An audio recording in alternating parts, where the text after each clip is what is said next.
एक समय की बात है। 5 मेंढक एक साथ किसी जंगल से जा रहे थे। चलते चलते उन मेंढकों में से 3 मेंढक एक बड़े से गड्ढे में गिर जाते हैं। 5 में से 3 मेंढक गड्ढे में गिर गए तो ऊपर 2 बचे।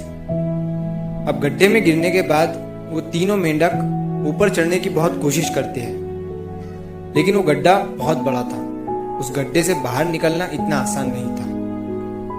अब गड्ढे के ऊपर जो 2 मेंढक बचे हुए थे, वो गड्ढे के अंदर देखकर उन तीनों मेंढकों से कहते हैं कि अब तुम तीनों इस गड्ढे से कभी बाहर नहीं निकल सकते हो।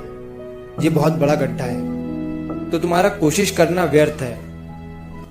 ये सुनने के बाद उन तीनों मेंढकों में से एक मेंढक को लगता है कि ये सही बोल रहे हैं। ये गड्ढा बहुत बड़ा है और अब हम इसमें से कभी नहीं निकल सकते हैं। तो वो मेंढक थोड़ी कोशिश करने के बाद हार मान लेता है और उसी गड्ढे में एक जगह आराम से जाकर बैठ जाता है। अब बाकी जो 2 मेंढक थे वो अभी भी ऊपर चढ़ने की कोशिश कर रहे थे। अब उन दोनों को देखकर ऊपर वाले मेंढक फिर से उन्हें ये कहते हैं कि तुम जो कोशिश कर रहे हो वो बेकार है।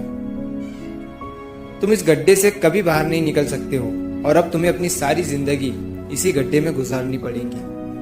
अब ये सुनने के बाद जो 2 मेंढक कोशिश कर रहे थे ऊपर चढ़ने की, उनमें से एक और मेंढक को ये लगता है कि ये सही बोल रहे हैं। अब हम इस गड्ढे से कभी बाहर नहीं निकल सकते हैं और वो भी हार मानकर बैठ जाता है। लेकिन अभी भी उनमें से एक मेंढक ऊपर चढ़ने की कोशिश कर ही रहा था। ऊपर वाले 2 मेंढक उसे भी कहते हैं कि क्या तुम्हें सुनाई नहीं दे रहा है? उन दोनों ने हार मान लिया है और तुम अभी भी ये सोच रहे हो कि तुम इस बड़े से गड्ढे से बाहर निकल सकते हो। वो ऊपर वाले दोनों मेंढक उसे बोलते रहे, लेकिन उनकी बातों का उस मेंढक पर कोई असर नहीं हुआ और वो मेंढक कोशिश करता रहा और कोशिश करते करते वो उस गड्ढे से बाहर निकल गया। अब उसे वो सारे मेंढक देख रहे थे कि ये बाहर कैसे निकल गया। मैं आपको बताता हूं कि वो मेंढक बाहर कैसे निकला।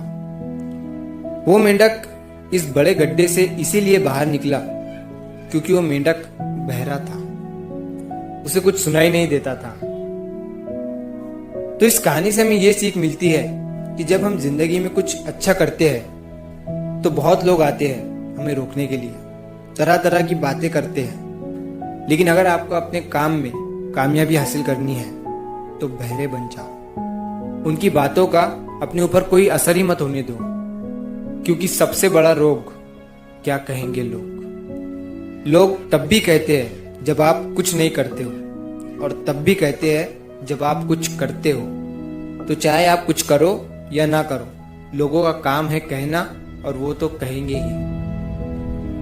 तो अगर आप इस कहानी को और भी लोगों तक पहुंचाना चाहते हो तो इस वीडियो को लाइक करो ताकि YouTube इस वीडियो को और भी लोगों तक पहुंचाए। और अगर कहानी अच्छी लगी हो तो हमारे चैनल को सब्सक्राइब जरूर करिए। मिलता हूं मैं अगली बार इसी तरह की कहानी के साथ। तो सब्र करो, शुक्र करो और जिंदगी